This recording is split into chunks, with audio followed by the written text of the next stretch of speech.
Sunday, the 14th of January. Listener, hello and welcome to the show. It's, as I say, Sunday. It's late. We've just had Man United Spurs. We've got Colin Millar and Tim Spiers here in the studio. Hello to you both. Hi, James. Good.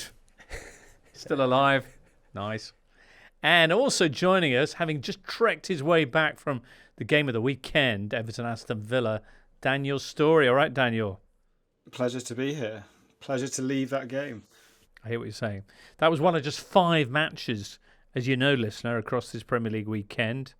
Just half a round being played this time, the other half coming up next weekend. Friday night, Burnley Luton ended 1-1 amid many grumbles from the home supporters at Turf Moor. Saturday, the worst run against a single opponent in English football history continued as Fulham lost again to Chelsea. Haven't won at Stamford Bridge since 1979, the Costers. Chelsea, meanwhile, with their 4th win in 5. Tea time on Saturday, Man City had that remarkable 3-2 game against Newcastle. Then on Sunday, Daniel's match, Everton-Aston Villa, no goals whatsoever. And 4 goals shared between the two teams at Old Trafford as Man United met Tottenham. It is, listener, with Spurs and the point earned away to Man United that we begin. Colin, you were saying as the kind of second half wound its way towards a finale and the stadium got progressively quieter and quieter, that actually not too much happened in that game.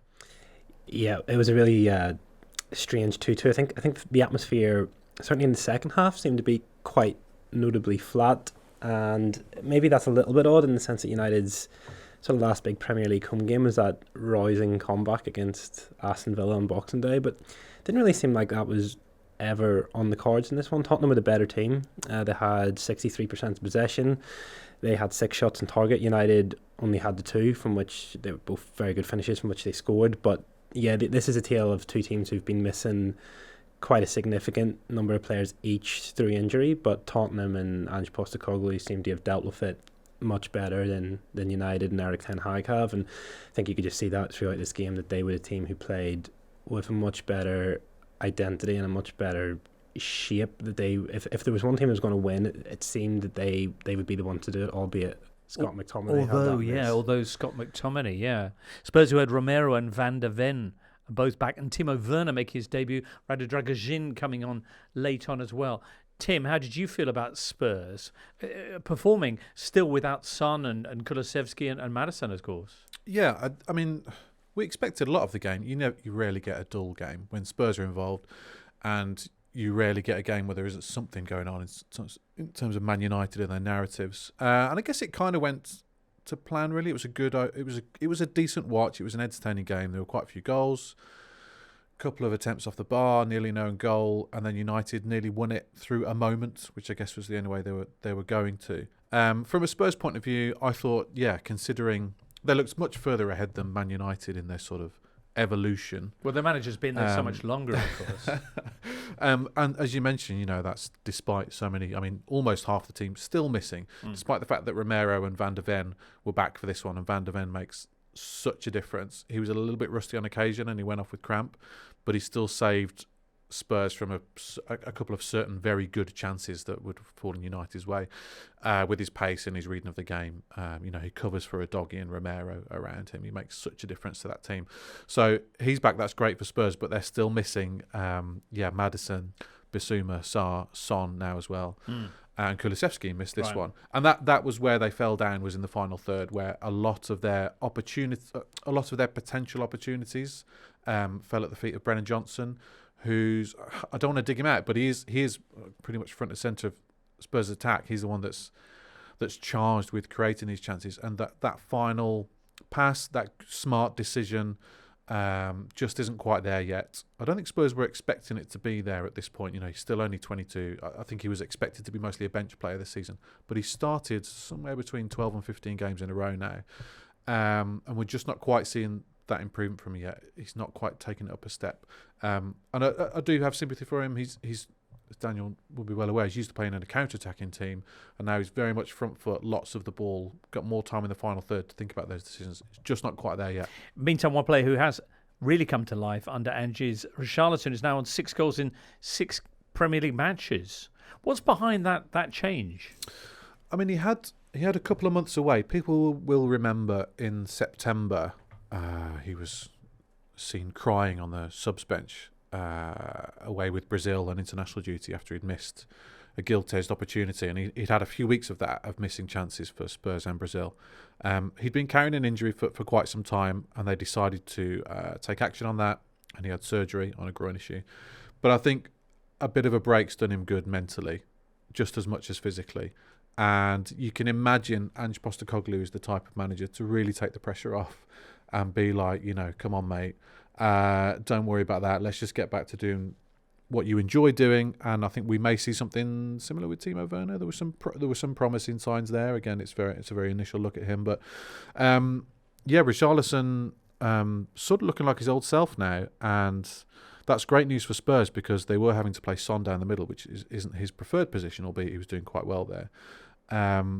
He took advantage of Man United's astonishingly bad defending at corners. They conceded that goal. Romero hit the bar with a free header from 3 yards, which Onana just watched. And they had another couple of wobbles as well. United is so bad at defending from corners. Richarlison certainly looking back to his old self, and that'll be a key thing for Spurs in the second half of the season because they haven't got many goal scorers in their squad. He got the first equaliser after Højlund had scored seconds after the game had begun. And the second game, as you mentioned, from Bentancur, set up by newly arrived Timo Werner. Colin? Yeah, the United's set pieces have been attacking as well as defensive. They're just not a threat from them at all this season. But this game last year was when United beat Tottenham 2-0, and that game really should have been a lot more of a clear-cut scoreline than just the 2 goals. And I think that was one of the games I think Tottenham fans were thinking, this is under Antonio Conte, was a real low. And you see it this season, and again, we've spoken so much about how the kind of the mood around the club changed, the style of play is completely different. But yeah, it was just had Tottenham have won this, they would have leapfrogged Arsenal into 4th, albeit having played a game more. But just with all these players who they've still got to come back, obviously they've signed Timo Werner, they've signed Radričarlison from Genoa, that they've now got.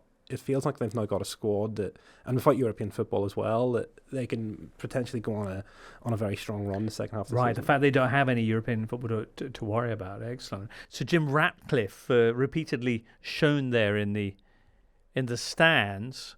What would be point 1 on his to-do list, do you think, that he would have compiled? I do think there's a lot of individual promise. I think you see Bynoe and Garnacho, who are 2 very young players who I think, if not already, are very clearly on their way to the top if they say injury free and keep the same sort of mentality. But I think Rasmus Højlund as well. I think Roy Keane was saying before the game that you can only give players so many opportunities. But I think that's maybe a bit harsh in the sense that this is a guy who came in. He's 20 years old. I spent a lot of money on him, but they don't have anybody else in that position because Anthony Martial's essentially not there this season, as is so often been the case. And I think United really missed a trick last summer, not just bringing in a backup striker, even in the sense that last year the sort of much derided Wout Weghorst came in, and whilst it doesn't need to be a player you spend a lot of money on, it just needs to be a player who you can trust to sort of be part of the game and to sort of settle in quickly. And they haven't done that this season, so there's been a lot of pressure on Rasmus Højlund, but I think you see today his attitude's really good. He does have a lot of ability, and I think he makes the players around him tick a lot better. And I think that balance with Rashford on the left and Garnacho on the right does work from an attacking point of view. You'd like to see a Wout Weghorst, a Fellaini style January signing, just to mix things up? I honestly think that it would be a good idea in the sense that United are very hamstrung by FFP at the minute. A lot of clubs are, but I think they could do a lot worse than just bringing in a short-term solution until the end of the season. All right, 2-2 then. Charlie Eccleshare pointing out this is the 3rd big away game for Spurs this season. The others being at the Emirates and the Etihad, in which they have twice been behind but still managed to earn a draw. So very impressive character, says Charlie. Excellent. There you go. They are now level, Spurs, with Arsenal, although behind on goal difference and the fact that Arsenal have a game in hand on them. As for Man United, they are lying 7th, 8 points off the top 4. All right, Daniel. Next up, we'll be talking about a game that I'm sure you were all over. Game of the round. One of the games of the season, particularly for quality of goals, and that is Newcastle 2, Manchester City 3. Toys away, everyone. Daddy's home. Daniel, Kevin De Bruyne's back.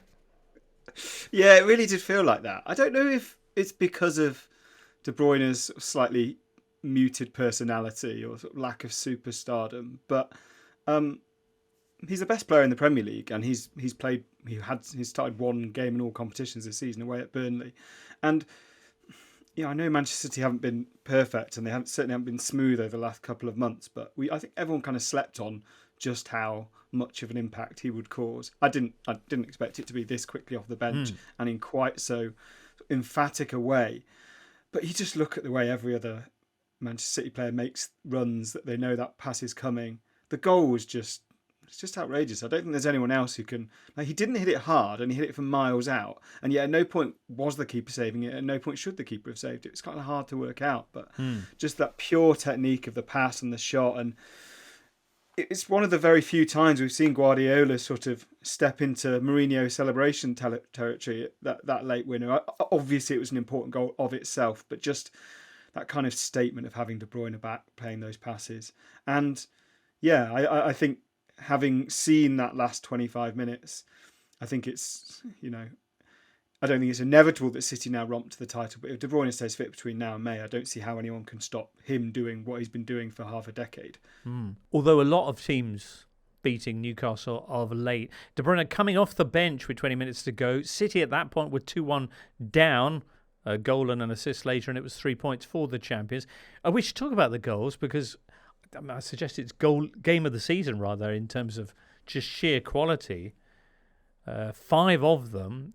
Which was your favourite game? Tim, which was your favourite? Earlier today, it was Bernardo Silva's. Okay. Well, it's a very good-looking goal. It's lovely. It's gorgeous, isn't it? It's not quite Canu versus Middlesbrough, but it's that's the best of its genre, I would say. Would you say? Because I've seen people say that this was the best of its genre. So? It's a lovely genre, and this was a particularly outstanding example. Brian Roy away at Spurs in 94-95, 4-1 win for Forest at Spurs, which was so good that for Spurs fans behind the goal stood up and clapped. It was a beauty. Right. Colin? Yeah, the Canu's sort of... Really? That's the most memorable. It's one that stands out in my memory. Distance, and no one expected him to do that. It was just a flat right-footed cross, wasn't it, from memory? Just from right at the edge of the box. Okay. And then, a little instep. But this was pretty good. And earlier today, you felt that, this was the best. Yes. But now... And then I've seen an interview with Kevin De Bruyne in German, which had subtitles, thankfully. And he was kind of saying, they asked him, did you deliberately pass the ball through Fabian Schär's legs? And he's kind of explained it a bit, and he said it's not a coincidence, it's well thought out. Schär is making himself look as big as possible because he's been isolated, he's the only defender, so he's trying to make himself bigger. So he says, so I know his legs will be further apart, so I've tried to shoot the ball through his legs, and then that makes it difficult for the goalkeeper to respond, and I've focused on precision rather than power into the corner. So it's nice to hear that explanation. You don't get that very often. But what if Bernardo Silva told you about what led his... But he hasn't. He hasn't, has he? See, now I agree with you. I love that first one. Colin, what was your favourite of the 5? The winning goal, Oscar Bob. Yeah, the footwork was fantastic, and to have that composure in the last minute of the game. Well, that has the amazing assist from KDB, and then the wonderful 1-2 shuffle. Yeah, amazing. All right, Daniel. My favourite is De Bruyne, but let's give Newcastle some love. Isak is my favourite of the two, the way he opens up his body. He's so good at doing that. So on Sunday, Marcus Rashford, you could blur out everything else and it would look like a Marcus Rashford finish. Exactly the same with Isak. And those ones he opens up and hits. He actually hits them high as well. He chooses to hit them high rather than low, which most players are taught to do. Gordon is an example of that later in the game. Yeah, I love that Isak finish. Magnificent. Newcastle with 2 goals in just over 2 minutes, actually, as they responded to the wonderful Bernardo Silva opener. And for all the run of bad results they've been having, it was a very credible performance, the way that they responded to going behind against City. There were positives there. I think this is a matchup that actually suited Newcastle quite well from an attacking point of view anyway. And we saw this last season in that 3-3 draw at St James's Park, whereby they are very direct and intense with their forward press. And I do think if Man City do have a weakness, don't they, defensively, when teams do that.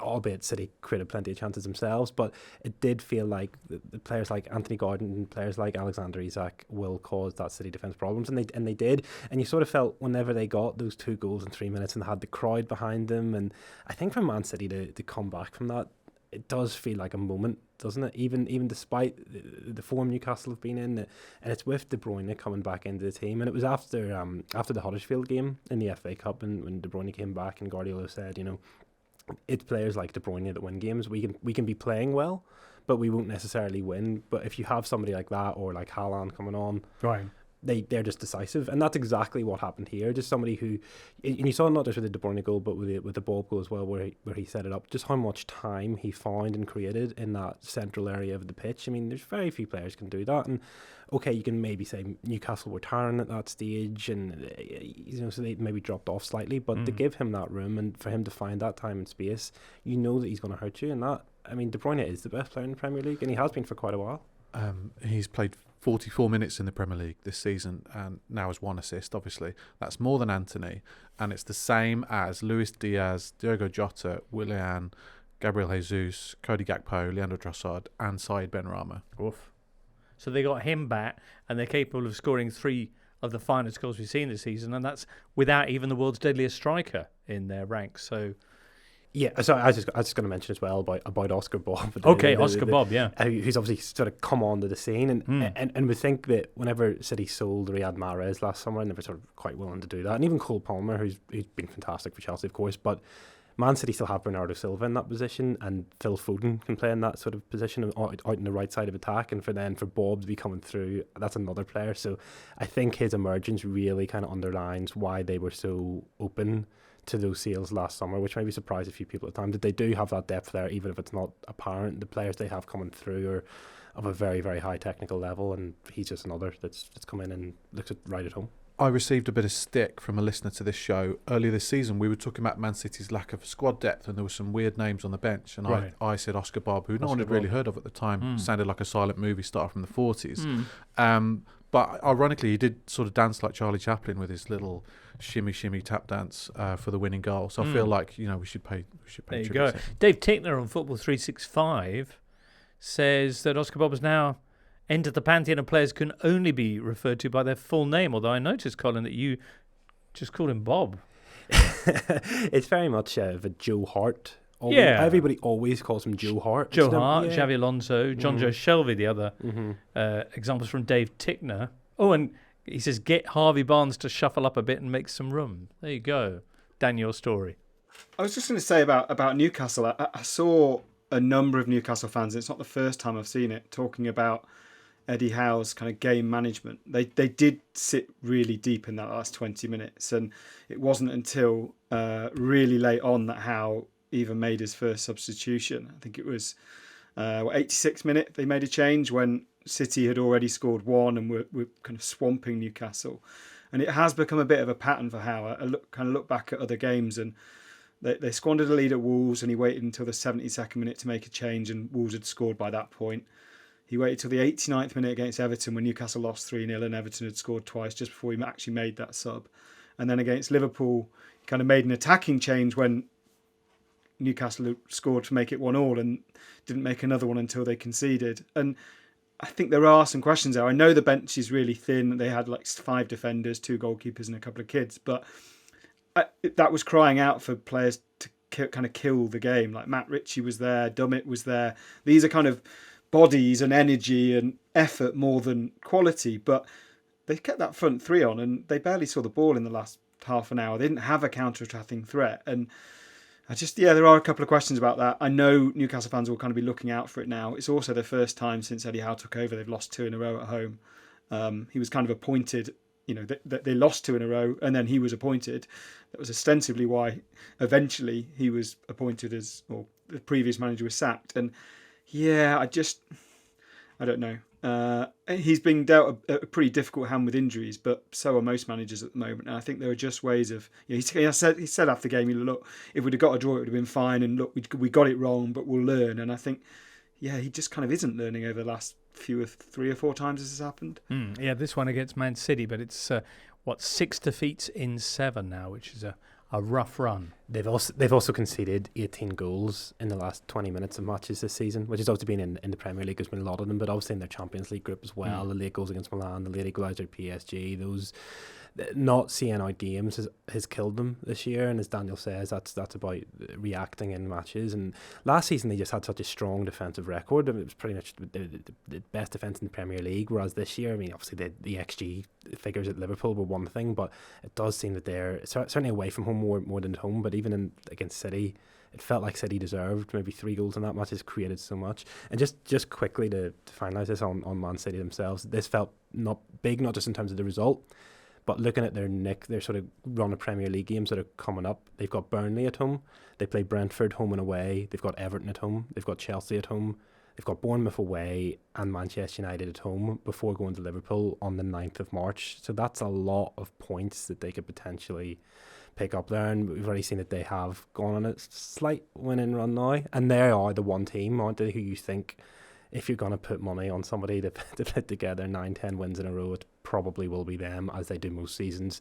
It's true, isn't it? Not been mentioned much, but they do often go on big runs of results in the second half of season. We'll find out. For now, they are 2 points behind Liverpool as they head off for warm weather training in Abu Dhabi. You mentioned Chelsea in that run of games which awaits them on their return. Chelsea, who have been putting together a bit of a run themselves. 4 wins in their last 5, the latest of which coming Saturday lunchtime when they entertained their friends Fulham at Stamford Bridge. A 1-0 win courtesy of a penalty just before half-time, scored by Cole Palmer. Chelsea have been awarded the most penalties in the Premier League this season, 8 so far. And Fulham have conceded the most penalties. They've conceded 14 since the start of last season, which is a fairly ridiculous number. I kind of looked at Fulham. They're a really frustrating team because they do lots of things really well, and then one of the things that seems to sort of undermine them is these kind of penalty box brain fades. They've also scored more own goals than anyone else this season, and it's like they're sort of 95% competent and then 5% clown show, and it's like it must be so frustrating for Marco Silva because that challenge from Mr. Diop is just brainless. It deserves to lose you a game, and they aren't prolific enough, albeit in a weird 2-game spell against Forest and West Ham. They don't create enough chances generally, particularly away from home, to give away one of these every now and then. 6 penalties this season they've given away, and they've all been scored against them. There you go. Fulham down in 13th. Chelsea now find themselves 9th. How about that top half? Yeah, they're much closer to Europe than I thought they were. Actually, they're only How close, Tim? well 1 point off 7th. All right. It feels like baby steps, really. It felt like they'd kind of given up on this year. You know, like when an F1 team sort of stops putting any money on its current car and just starts building towards the next season. But it feels like, but they've actually got something to play for this year. But it's Liam Toomey wrote in The Athletic that the atmosphere at Stamford Bridge felt like it was one mistake from mutiny, which shows you how sort of perilous it is. And I guess, like with Man United, any victory just seems like, you know, keeping of the peace rather than building any sort of momentum. But yeah, they're pretty close to Europe at the moment. So that's Chelsea, Fulham. Next up, we're due to talk about Everton, Aston Villa, Daniel. So steady yourself for that, and we'll get on to the big news that could be breaking on Monday, with big minus points being handed out to Premier League sides. So they say. Daniel, you made potentially your last ever trip to Goodison this Sunday for. Everton 0, Aston Villa 0. No goals. There was one disallowed from Alex Moreno in the first half after lengthy deliberations. And then there was that Dominic Calvert-Lewin moment when he was through on goal and then, yeah. This is the most played fixture in English football history, and I think we probably need to have a bit of a meeting and get our heads together and kind of say, well, maybe it's just been too much for a while. Should we sort of leave it for a couple of years? It was... I've got a mate, Chris, who supports Villa, and he sort of said, we were talking about the game afterwards, and I sort of said, you know how you say a game didn't really deserve a goal? Like, this game didn't really deserve a corner. It was really bad. It was just, like, these are good quality players, and there was a lot of industry and effort in midfield, but just so many bad final balls and overhit passes and kind of groans from Goodison. It's a decent result for Everton. Villa will consider themselves annoyed not to have created more chances, but Everton did have the best chance of the game in Calvert-Lewin going through on goal, and Emi Martinez had made a save kind of sort of 10 seconds later as well. They just didn't really create enough. I think Ollie Watkins got a yellow card for using the arm on James Tarkowski, and I think Tarkowski sort of played him a little bit. It felt like Watkins was too interested in that personal battle than and kind of distracted from the job in hand. And for a team that whose games are almost kind of be like Tottenham's recently, where you think, well, we're guaranteed fun because Villa are playing. I guess it's credit to Dyche and Everton that Villa had very little fun. Okay. The point leaves Everton 1 point ahead of Luton and the bottom three. Luton, who on Friday evening drew their fixture 1-1 away at Burnley. A lot of talk about how important the first 5 seconds are in Luton games, but the last seconds were pretty important too. Carlton Morris popping up with his first goal in 14 league appearances in the 93rd minute to equalise for the Hatters, much to the chagrin of various Claret's dignitaries, including JJ Watt, who is, I read, a former NFL star and a minority investor in Burnley, who tweeted, to miss this being the supposed foul on Trafford in the course of that goal, to miss this on the field and miss it on VAR is truly disgraceful. Was it a foul? Was it truly disgraceful to allow the goal? It seems like a... I was certain it was going to be disallowed. I was certain it wasn't. Well, same, yeah. Well, I think that the Luton players thut it was going to be disallowed, which told the story for me. I mean, they bet it was that not just VAR fatigue? Maybe, but a 92nd minute equaliser, a huge goal for them. You expect a little bit more. It felt like they knew. To me, do you think it should have been disallowed? I mean, he does move himself towards the keeper, and the keeper moves himself towards him. But he sort of looks at him as he's turning around and barges into him, and he definitely impedes the keeper. Yeah. I'm surprised it wasn't given. We know how much leeway is given to goalkeepers. Right. It felt like felt like a championship decision in a championship match to me. Saturday evening, then, match the day, they broke down the guidelines on this, which pretty specifically said that if two players are pretty much doing the same kind of motion, that the goal that it shouldn't be a foul, and that was why I thought it was actually valid. Daniel. Yeah, same. I thought there is a movement from the Luton player, but Trafford's charging out, and I think Trafford realises before the contact that he isn't going to get there, and therefore he thinks, if I go to ground, if I make contact, if we come together and I go down, then I'm going to get the foul. And I agree, I was quite surprised it wasn't given because of that reason, but I don't think it should have been. I certainly don't think, I know, again, we're getting into kind of murky VAR chat about clear and obvious errors and, is there enough to overturn, but I didn't think it was. It certainly wasn't a complete disgrace, but then everything's a complete disgrace now. So. Was the point apiece, was that a fair result, do you think, Colin? I guess so. You talk about the decision. I don't want to get dragged into VAR or anything like that, but Burnley just concede too many late goals. They do. This is another. And it feels like they're a soft touch to play against, whereas Luton, it feels like they're in every game. It feels like they're... I don't know if it's more perception than anything else, but it feels like they're not an easy side to play against. Whereas Burnley, they had that 1-0 lead against West Ham, conceded twice late on. There was a late Villa winner again. There was a bit of bad luck in that. They conceded points against Bournemouth and Brighton quite late on. I think it might just be a question of players maybe just lack that bit of self-belief more than anything else. And the goal could easily be disallowed, but it's just the defending wasn't great to allow that situation to develop in the first place. And they drew with Liverpool, they beat Newcastle, they only lost by 1 goal against Arsenal, against City, against United, against Spurs. They're, as I said, they're in every game, and it feels like they've got a spirit about them that Burnley don't, and that might put them in pretty good stead for the second half of the season. You mentioned about belief and Burnley, or a lack of it. When they came to Molineux to play Wolves recently, they had a big poster on their dressing room wall which said "Believe" in big capital letters. I think maybe they'd blown a lead to West Ham a few days earlier, lost 2-1 at home, or one of these games. That's obviously the problem. They lost that game 1-0 and didn't look like they believed they could win. Right. So that's clearly the issue. Even though they had a poster that said "Believe." Even though they had a poster, it didn't work. They literally told them to believe before they went out there. I was going to say, the really interesting thing about Burnley for me is that over the last 6 or 7 games, it seems like Kompany has pivoted to do what he said he would never do, which is compromise on possession. At the start of that last championship season, when they weren't doing as well, didn't start the season that quickly, he sort of said it'll always be possession. That's the way I've always been taught to play and manage. But you look at their last, their first 14 games, who were regularly getting 55, 60% possession. Over the last 6 games, you look at it, 28, 32, 34, 36. They had 70% possession when they played Luton at home in the Championship, and they only had 39% on Friday night. So that feels like a deliberate move.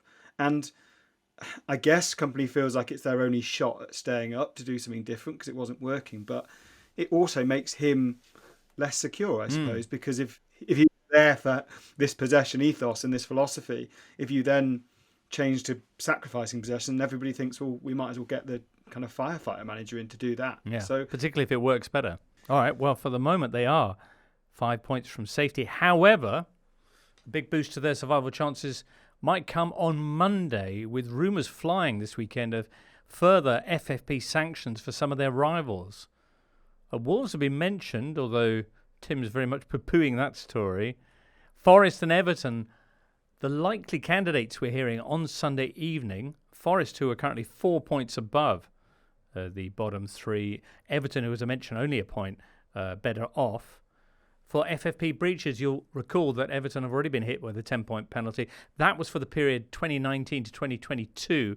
The latest round of penalties, if they come, will be for the year 22-23.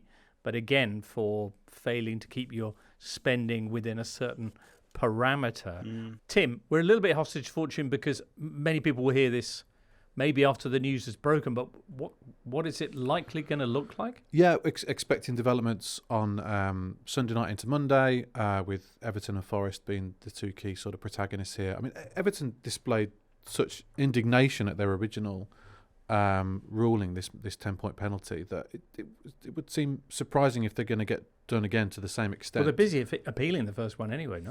Yeah, absolutely, hiring hotshot lawyers, and certainly seems confident from within the camp that points deduction can be maybe downplayed or overturned or whatever.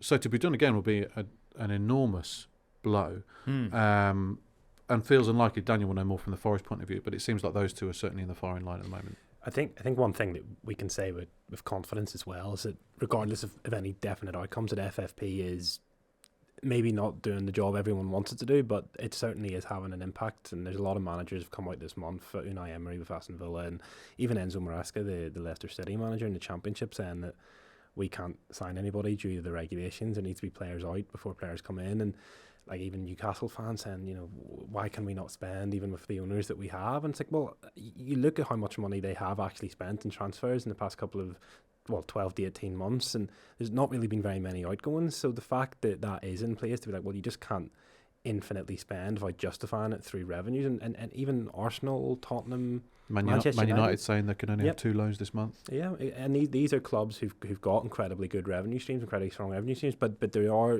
is at least some form of regulation. Maybe it's not enough, but it clearly is having some sort of an impact across the board. I think the one thing we can be sure of, from the Forest point of view, is that if they have broken or are deemed to have broken the rules or are charged with breaking rules, that they will try and fight any punishment. I don't think we need to get necessarily too wrapped up in the 10 points that we've had for Everton and assume that's going to be a kind of across the board thing. There were issues, or there were the judgment with Everton was also around like maybe misleading, and it was the greater time period, not just the 1 year. So, but it's going to get messy. It really is going to get messy. And one of the interesting Forest, for example, have one argument, which is that, well, we could have sold Brennan Johnson before June the 30th for 30 odd million, and have definitely passed these rules, definitely not fallen foul of them. Are you telling us that it's more financial sense to sell a player for 32 million than it is for 47 million 2 weeks later, just because of a line in the sand? That sounds ridiculous, they say, and you can kind of see the point there, although they knew the rules. The Premier League to that might say, well, you didn't have to buy 35 players last season. It's going to get messy, and I think whatever happens, we're going to see some fairly significant legal challenges from clubs, and I think it's probably also fair to say that the clubs who don't break it but are very close would also like to see a relaxation of those rules to an extent. The other thing that does need said about FFP, and I know I just sort of praised it, but the fact that it encourages clubs to sell young players that it develops, I'm not sure that is a good impact on the sport. You look, it's like Chelsea are the clearest example of that, right? It's like so many talented youngsters who they've developed and they've grown through, and they're ready for the first team, and fans are angry that they're being sold off. And we've looked at the rooms even of Conor Gallagher, who's been a very important player for Pochettino, yet the club seem to be quite open to allowing him to go just purely so that they can make additional signings, and it doesn't seem to be that. But it doesn't good force thing. them to do that. It's just their desire to replace their homegrown stars with. Yeah, but it does reward clubs for selling players who they have developed, rather because you can cash that in as pure profit rather than players who you've actually spent money on. So that I get it from an economic sort of regulatory point of view, but in terms of the actual sporting benefit, which is what this really should be about, I don't think that's a particularly good aspect of it at all. It does effectively, and I like football clubs to operate as sustainably as they can, but it does enforce a pretty emphatic glass ceiling for promoted clubs to the Premier League. It makes it very difficult unless you have a kind of master stroke owner, which is basically just Brentford and Brighton over the last 10, 15 years, and that's about it. And that's a very long-term plan that came from a point of sustainability, and then overspending in the Championship to have a plan in place for the Premier League.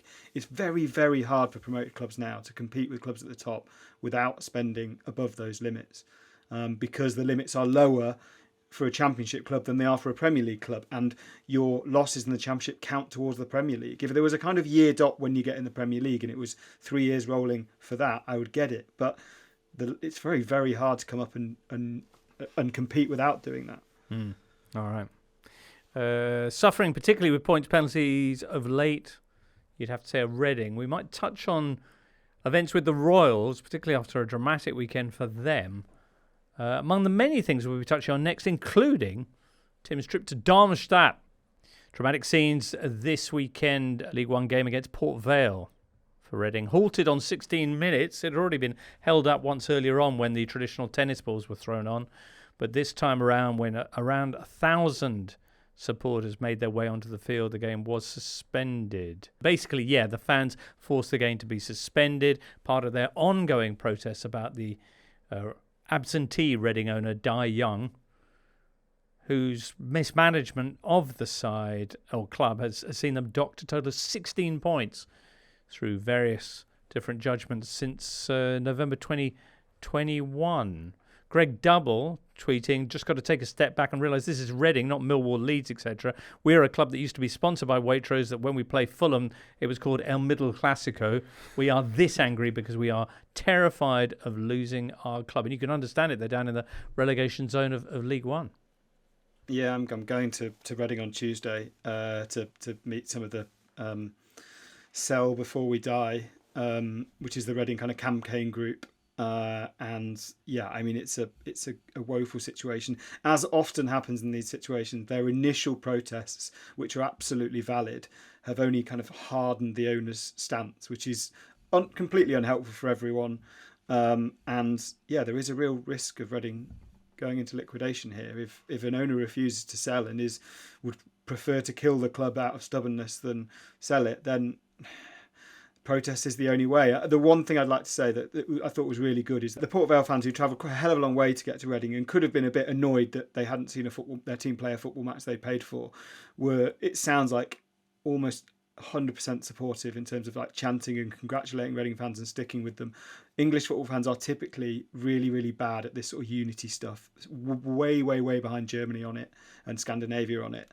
But here it seems like the kind of message has got through to everyone, which is great. Right. I think there was some kickback after it became clear that the game wasn't just going to be interrupted, but actually suspended, at the cries of "we want our money back" and that kind of thing. I was just going to say, along those lines, I mean, great to hear Reading's manager, Ruben Selles, formerly of Southampton, you think, he's the most senior authority on this that's going to speak over this weekend from Reading Football Club. And he basically just said, it's their club, as in the fans. It's their club for life. Obviously we want to play matches, but we understand their frustrations and they can make their point, which is not necessarily what you expect a manager to say. But Danny, you mentioned the owner the potential that he might just decide to let the club die rather than sell it out of, almost spite. But how much did he invest in the club? How much did he actually invest in the club? And would it not be a massive loss for him? Yeah, it would be. It would be a huge loss, and there is no argument to do it other than spite. And the hope is that this protesting will lead to some sort of mediation, which the EFL has been prepared to do previously, and I'm sure will be prepared to do again. Try and get people round a table and try and get the owner to understand that it's in everyone's best interest. This is not a salvageable situation. It's not in anyone's interest for this to carry on. But it's hard, and in the meantime, to do that, you have to kick up as much of a fuss as possible. That campaign group has been around. I think I first interviewed them about 6 months ago, maybe even longer. And Reading fans were protesting before that, and still nothing's happened. That's the problem. This has been going on and on and on, and all the while, Reading just get worse and worse on the pitch, as you say, not helped by these semi-regular points deductions. Well, they're already in the relegation zone, 3 points from safety. You'd imagine a points deduction potentially from this as well, essentially forfeiting a game. Right. It shows you that obviously the strength of feeling is about far more than points and divisions here. Caterers have left. They're eating microwave meals. The players, the staff are wearing overcoats inside because the heating's turned off, etc. Yeah, completely desperate situation. Yeah, there's a piece on The Athletic outlining all the miserable details of it this week. And it's worth bearing in mind just quickly that this is an extreme example, but it's across the EFL in particular. There's a lot of clubs who've had very, very negligent ownership, which have really.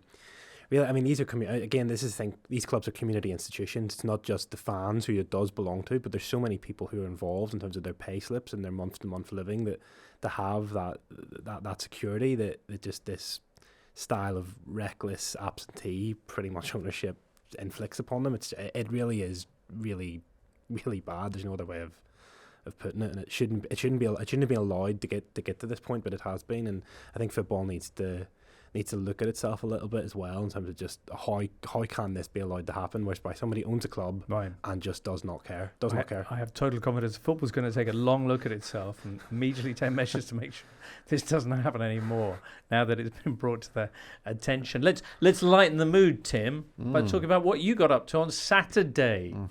Off you go. Went to Darmstadt to watch the relaunch of Jadon Sancho's career. His first football for almost 5 months. I think he made 3 fairly brief substitute appearances for United in August before his social media post and all the fallout from that. Travelled across to freezing Darmstadt just south of Frankfurt. Darmstadt, worst team in the Bundesliga, at home to Dortmund, who were just as bad in what was an awful game. And we weren't expecting to see too much of Sancho, considering his lack of football, maybe a little 5-minute cameo at the end. But in the 55th minute, on he came. And he did pretty well, actually. And set up Marco Reus for the second goal? Yeah, he was rusty, obviously. But he did set up his good pal Reus for the second. And looked, pacey, direct, positive, got an assist, making things happen. Big grin on the face. Yeah, but you're just watching him thinking, why is he not done this at United for the past year? I know there's lots behind that, and it's not just him, but it adds another layer of absurdity to why it hasn't worked out for him at United. When some people would say physically there are different demands in the Premier League, and that's why he struggles. No, of course, but a cameo off the bench. He's so good with the ball at his feet. He's so positive, so direct, so pacey. He can do something for United, right? And a United team which we've just seen without people who can make things happen. Yeah, exactly. And I know it's not just one person's fault and not just another, but the fact that it's come to this. But anyway, good for him. He looked different. He looked happy. He was waving to the home fans when he was warming up.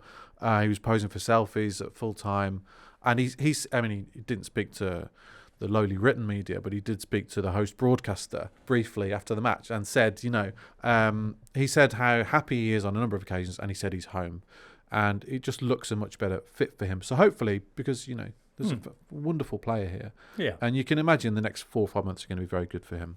It was a 3-0 win for Dortmund. The first goal created really by another exciting young Englishman, Jamie Bynoe-Gittens, who surged up the right flank, beat a couple of men, and then put the ball in for Julian Brandt. Yeah, first time I've seen Bynoe-Gittens in the flesh. Looking forward to watching him. And that was the only, he produced the only moment of quality in the first half to help him break the deadlock. And yeah, he in similar form to Sancho, he plays on the right of the front three, and again very pacey, very direct, and got a lot of promise. Yeah, I interviewed him at the end of last year, and he talked about. I mean, he had a heck of a time in Germany. He moved basically when he was sort of 17, 18, maybe even 16, and then COVID hit, and he had basically 18 months of dealing with that, and then he got injured for 4 months, and then he got very infrequent minutes. In the meantime, he learnt German fluently. There's an amazing, I don't know if you've seen it, but there's an amazing interview when he first went to Dortmund, and someone had obviously grabbed him after a game and said, Sky Sports interview, and he was like, Sky Sports, I know Sky Sports, this is fine. Went to do the interview, and it was clearly Sky Sports Germany, and the first question was in German, and he just sort of stared down the camera and just burst out laughing as if to say, I've got no idea what you just asked me. And he's really shy, but he looks to be doing incredibly well there. We underestimate so much how hard it is. He moved abroad at 16, yet knowing none of the language, and remarkable to settle down. We talked about Sancho settling down. He was Sancho's mate, so the hope is that he's got his mate back as well, and they look after each other, and can only be good things for both of them and Dortmund. I was just going to say, this was my first ever Bundesliga game. Yeah. And within 2 minutes of walking in the stadium, I walked past Lothar Matthäus. No I was way! like, does this happen every game? Yeah. But yeah. With the welcome mat. Very nice. We'll hear more about the Schwarz-Gelben in Tuesday's Totally Football Show European edition, when Rafa will be in with James Horncastle, another big weekend in Serie A. France is back. Julian Laurent will be telling us what's happened there. And Alvaro too. What will they be saying about Sevilla in the European edition of the Totally Football Show on Tuesday? Colin? Not overly complimentary things, I would imagine. They've I pointed out on Friday night they lost at home to Alaves. They've only won 3 games across La Liga and European competition this year. They somehow aren't in the relegation zone. They're still one place above that, but that might change in the next couple of weeks. They're just really in bad form. Quique Sanchez-Flores is their third manager of the season. As many managers as wins. Yep, as many managers as wins. That's right. And this is a Sevilla who are a very old squad. You got Jesus Navas, 38, Sergio Ramos, 37, Rakitic is 35, and they're still key players. They're trying to bring a couple of youngsters in this month, including Hannibal from Manchester United. And are they more likely to have another manager or another win this season, do you think? Win, well, probably. I would say you'd like to think a win. Yeah. But there was a lot. I did notice when I put that up that there are a lot of Leeds United fans really don't rate Victor Orta very highly. He's the sporting director at Sevilla after being at Leeds for I think 6 seasons. Now to be fair, he did inherit a really quite dreadful situation from Monchi, the supposed transfer guru. Anyway, more of that kind of thing in Tuesday's Totally Football Show European edition. Also to look forward to this week, well, of course, there's the Asian Cup underway and AFCON 2, and there's FA Cup third round replays. Woohoo! We're almost kind of out of time here, but Tim, I know there's one that you're going to be particularly keenly following. Wolves v Brentford third round replay has suddenly become Wolves' biggest game of the season. Some fans legitimately saying, and I kind of agree with that, because the prize for the winner is a trip to, I can't really say their name, but a team that plays in blue and white stripes. The Baggies. Yeah, those guys. Yeah, right. Yeah. But how long is it since you've had a Wolves West Brom game? We had 2 in the pandemic, which, as we all know, those games didn't count at all. Right. So the last time we played in front of fans was 12 years ago, and it was a memorable game. They won 5-1 somehow, and Mick McCarthy got the sack the next day. So it's been a long time coming. Been a long time, and to earn that game, you have to beat Brentford at Molineux. That's on Tuesday. Yeah, they're in a terrible run of form as well. So, Brentford. Yeah, but they got Ivan Toney back, so. But not for this one. Oh, right. I imagine because he wasn't eligible to play in the first game. Oh, of course. No, So, he wasn't. No, yeah. I mean, that's totally right. That's totally right. Eastleigh play Newport for the right to host Man United. Daniel, was there a third round replay that you're particularly excited about? Yeah, probably that one. Yeah, I don't think. I think I speak for myself, Nottingham Forest, and everyone present that we probably do without Blackpool Forest. The club is looking forward to the replay when the manager says we should scrap replays before the replays even happen. But no, Forest are in a very fortunate position that Brentford have also got a replay because they play each other at the weekend and only a point separating them. It's a fairly big game if we've been talking about FFP and such like. Forest probably need as many points as they can get maybe, and Brentford away at the weekend is a big one. I know I joke regularly about Dr. Forest, but it's come as no surprise to me that even Tony will be enjoying Forest in his first game back. Yeah, well, we shall see. We shall see. All right, well, Tuesday, the European show. Thursday, we'll have our reactions to any midweek stories and looking ahead to the other half of this round of matches from the Premier League. No doubt other stories too. For now, it's many, many thanks to Daniel Storey, to Tim Spiers, to Colin Millar, to Liam and producer Charlie in the booth, and you listener as well. Thank you so much. Hope you have a great week, and we'll catch up with you soon on the Totally Football Show. The Totally Football Show podcast is available 3 times a week, bringing you all the football news you could reasonably be expected to care about. We've got views, we've got stats, we've got analysis, we've got some of the best football writers around, and the whole thing is absolutely free. So have a listen on Spotify or Apple Podcasts or all the usual places by clicking on the link below.